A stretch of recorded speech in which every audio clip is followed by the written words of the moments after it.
Solving word problems. Whenever you have an application problem, it can be overwhelming sometimes, right? Because there's a lot going on. Sometimes it's hard to be exact on what they're asking for. So I always read it one time, just read it, read through it, and then I go straight to the underlying question and I highlight it, pull it to the side, whatever I got to do, and I try to decipher what is it asking for. This question here says, what was the purchase price of the TV?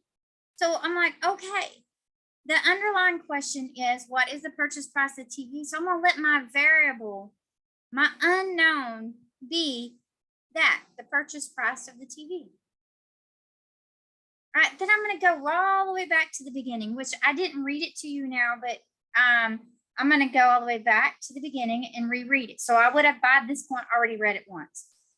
And I see that this person purchased a big screen TV and it pays 7% sales tax and is charged $65 for delivery. So there's a lot going on there.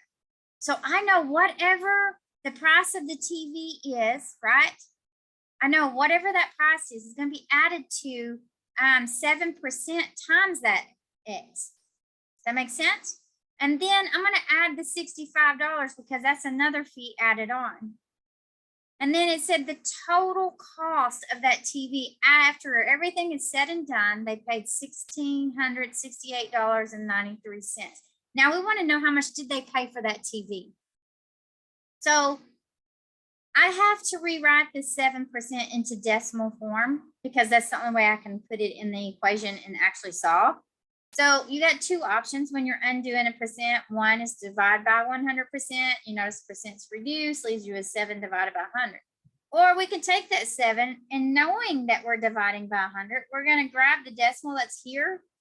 Even though it's not written there, it's there. Okay. So anytime you see a number and there's no decimal written, the decimal goes behind it. All right. So I'm going to grab that decimal and I'm going to move it to the left 2 places. So when I move it to the left 2 places, I get 0.07x. Let's bring down this x plus that, plus the 65.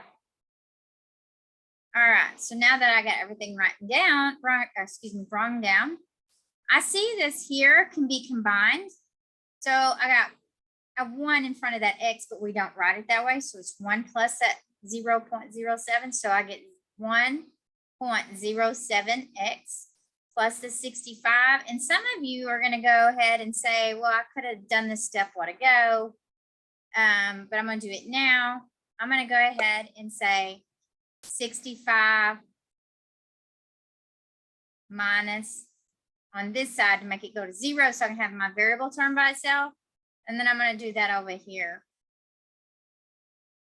All right, let me scroll down just a little bit. Now, what do I got going on? I got 1.07x is equal to 1603.93. All right, I need a positive 1 coefficient on x. And if you notice, it's got a 1.07. So I'm going to divide by that. Now, make sure and read the directions. It will tell you how to round since we're talking about money. Sometimes you're going to round to the nearest hundreds, which is going to be this second decimal place because we're talking about money. But in this case here, it came out nice and pretty, $14.99. There's no need to put a decimal and zeros there. It's $1,499. Don't forget your dollar sign because we are talking about money here. All right. If you want to check your work, guys, there's a way to check it. What you can do if you need to, and you just want to verify this is correct, we can take this $14.99 and multiply it by the 0.07%, right? Or actually 7%, which is 0.07, right? And when we multiply that, what do we get? We get 104.95. That's the percent that you had to pay. So 104.95 plus that $14.99 plus the $65. If it gave me back that total cost, then we know that our answer here is correct.